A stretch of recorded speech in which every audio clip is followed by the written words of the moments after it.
Hi,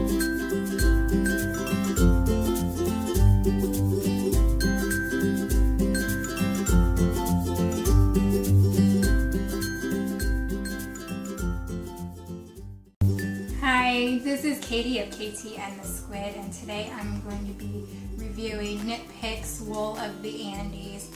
So I have a little confession to make. I have never used Knit Picks yarns before. I've heard great things about them, so I finally caved and I gave them a shot, and I saw that Wool of the Andes was one of their most popular yarns on their site, so I decided to give this one a shot as well as a couple of other ones. So when I first got this yarn, I first of all, I thought the colors were great.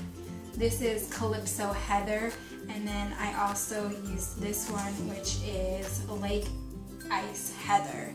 So these two are both a really nice heathered yarn. I really enjoyed the heather yarns because I think that they add a lot of texture to stitches and stuff.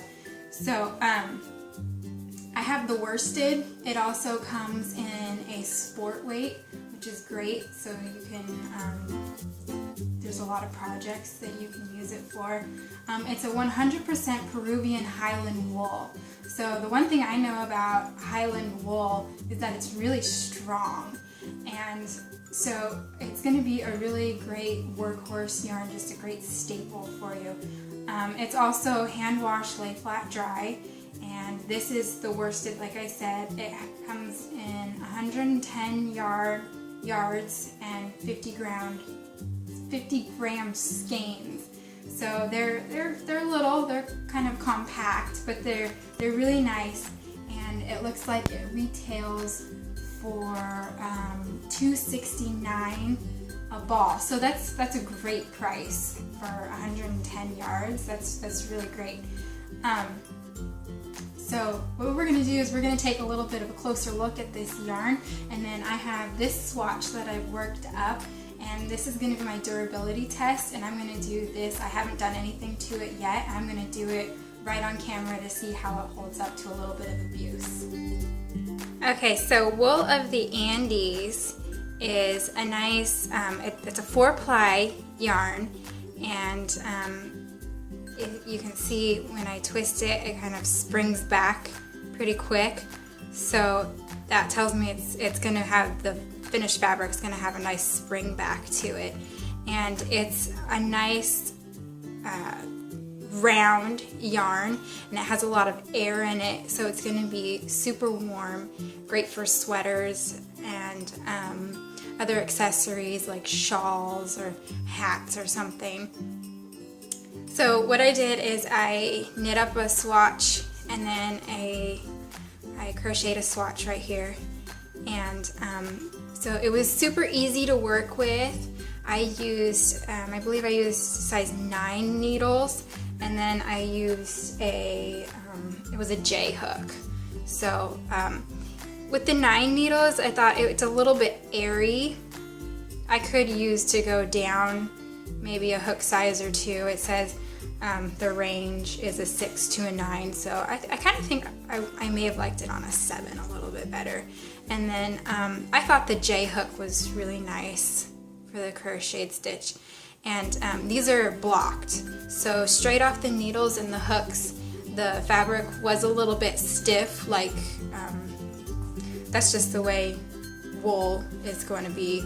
So I blocked these, and I really like how it reacted to the blocking. So I wet blocked them, and immediately I could tell that the stitches just relaxed, and you can see the amount of drape I even have in this crocheted swatch. It's really nice.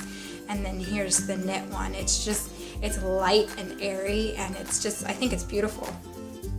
And again, these are the heathered, so they have kind of like a nice, almost like cobblestone look to them. And I really like how you can see that these stitches, they pop out, and they're nice and plump, but they're not super dense. So that's really nice. I could see it would be a really nice sweater. Like I could just see me you get a nice sweater with a beautiful texture to it. Alright, I moved my camera so hopefully you could see this a little bit better. So this is going to be my durability tested. I'm going to do it right here on camera, and hopefully you can see this pretty well. Again, this was knit with size 9 needles, and since it's not machine washable, what I'm going to do is I'm going to kind of rub it together and just see what happens. So I'll start just like very gently.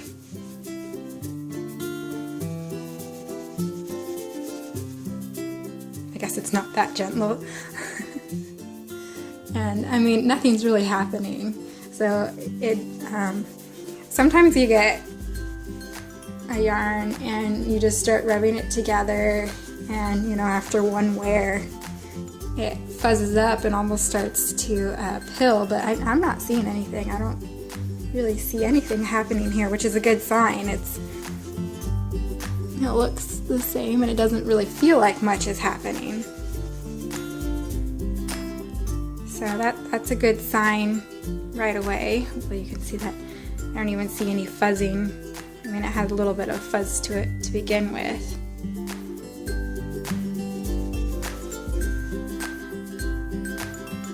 So now what I'm going to do is I'm going to pour myself a cup of coffee, and I'm going to keep doing this for a while, and we're just going to see what happens. See, I don't see anything happening. That's a really good sign. Alright, so the sad news is it did eventually start to pill up a little bit.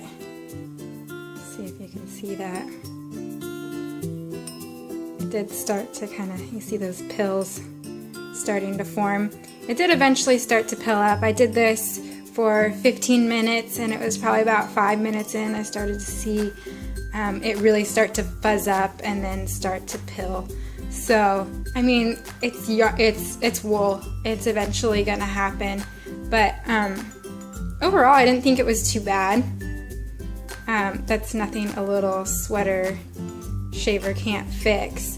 But I mean, I really don't feel like it's that bad of a yarn, and I mean, who's gonna be walking around scrubbing their sweater together or their scarf? So I mean, this was probably after months and months of wear, but yeah, it's nothing that a shaver won't fix.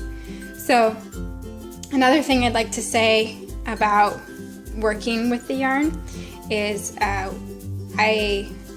I did these 3 swatches and I didn't find one knot, and then I wound the rest of the skein. So I went through this whole skein. I didn't find one knot, and I didn't find any, sometimes you come across like little fuzzy weird bits. I didn't find any of that.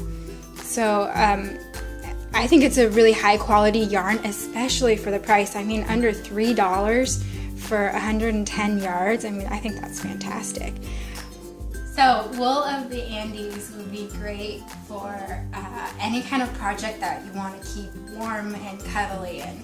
So it's, like I said, it has a lot of air in it, so it's going to keep you, it's going to trap that air in, and it's going to keep you nice and warm.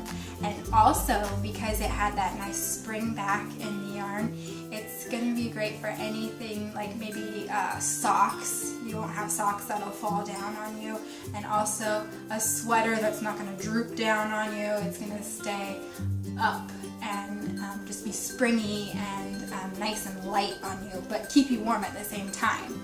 I would choose a pattern with great texture, because as you can see from my swatches, I got some nice plump stitches, and so I would look for something with a nice texture to use for this yarn. Also, I didn't mention that it comes in a plethora of colors. So I only chose 2 colors, but that probably took me about 15 minutes to just choose 2 colors, because there were so many to choose from. So I also think that wool of the Andes would be great for something that has color work in it, or maybe a whole bunch of different stripes, because all you have to do is buy one small skein of each color instead of a big skein that you're not going to use all the colors of. So it's really cost effective as well. So you can only get Wool of the Andes on Knitpicks website. You can find patterns on their website as well. And let me know what you think about these videos, because I thought it would be a fun idea to actually do these videos with these yarn reviews, because I know it's hard to see what a yarn is like just looking at a picture as opposed to like seeing it live in action. So thanks for watching. Bye.